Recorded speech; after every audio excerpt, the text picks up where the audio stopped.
Nə vaxt yoxlamısınız zobunuzu axırıncı dəfə? Analiz uzi. Bir il bundan qabaq Qalıb sənədləriniz. gətirmişəm. Niyə gətirmirsiniz? Var idi zob. Var, zodun. Darman atırsınız. Yeşilli var. Neçəliyə atırsınız darman? Göstərəcəm. Göstərin. Dərmanı demək olar ki, bir neçə ayda atmıram. Niyə dayandırmısınız darman? Böreklərimə müalicə elətdirirdim deyə. Nə olsun? Nə bilim də. Sizə deyildimi ki o darman davamlıdır, ömürlükdür? Ömürlük demədi. Dedi gələrsiz yoxlayarıq.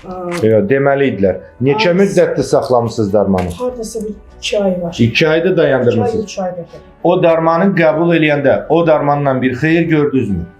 Gördüm də. Gördünüz. Bax 3 aydır darmanı saxlamısan. Pisləşmisən, hiss eləyirsən ki o darmanı saxlayandan nisbətən halın Bir pisləşir. dənə hal odur ki, boğazımda bir balaca bir iki iynə qədərə yatanda sancır. Yox. Ay yorğun olum, ay halsız olum, yox, elə bir şeylərim yox. Vurğunu.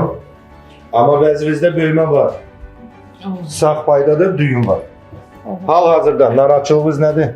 Heç nə narahatçılığım odur ki, boğazımda qıcıqlanma olur, yatanda elə bir iynə batır, bax elə bir şey. Evet. Yuxusuzluq olur. Saç tökülmə, Var. köp, kökəlmə. Çöpüm var mıydı? Müalicə götürdüm. Aha. Hə, o keçdi getdi. Keş.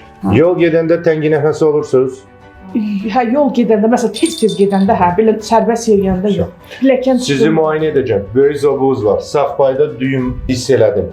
İndi müayinə edəcəm. Zobun növünü deyib sizə müalicə yazacağam. Sizə Evet. məlumat verirəm ki, mən bu darmanı sizə təyin eləsəm, bu darman ömürlükdür. Yəni heç bir səbəbdən saxlamaq olmaz. Həkim yanına gəldin, gəlmədin, darman davam olur.